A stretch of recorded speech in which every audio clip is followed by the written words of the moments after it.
One way to instantly improve your ukulele playing is to pay attention to your fret hand position, the curve of your fingers, and the angle of your wrist. If you're playing right-handed, then your left hand will be your fret hand, and vice versa. So here I've formed a G chord. You can see that there's a nice curve to my fingers, and my fingers are nice and relaxed. They don't have to stretch to reach the notes. Looking at this from a side view, you can see that there's a fairly straight line through my wrist. The curve comes when we get to my hand, but there is no curve in my wrist.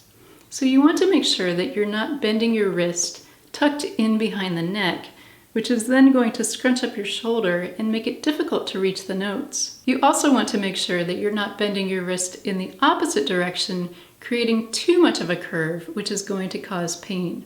So try to keep your wrist in as straight of a line as possible. So how do you find your ideal wrist and hand position? I have 3 tips for you. The first tip is to move the neck of the instrument away from your body. So you have the bass tucked in under your right elbow, if you're playing right-handed. If you have the neck pressed up right against your body, then your left arm and shoulder is going to be fairly squished, and this is going to make your hand quite tense. So move the neck away from you. This allows you to relax your left arm, extend your wrist, and gently curve your fingers to form chords. When you do this, resist the urge to turn the instrument toward you to see your fingers. You want to keep it facing away from you for proper ergonomics. Now keep in mind that the frets are marked on the side of the neck, not only on the front of the fretboard, but on the side you'll also have dots to help guide your fingers. The second tip is to pretend that you have a small lemon underneath your fingers. This will help you to keep your fingers curved and relaxed.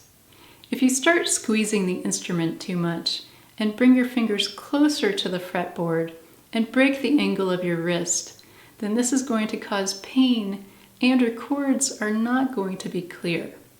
So try and remember that lemon. Keep your fingers curved and keep your wrist in a straight line. And my third tip for you is to invest in a strap.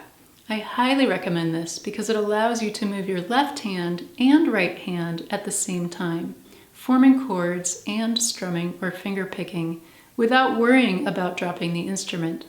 So when you no longer have to support the instrument so much with your fret hand, it allows you to form proper chords and keep your arm and hand more relaxed. So I highly recommend getting a strap. I hope these tips help you to improve your fret hand form and play more comfortably. Thanks for watching, and I'll see you in the next lesson.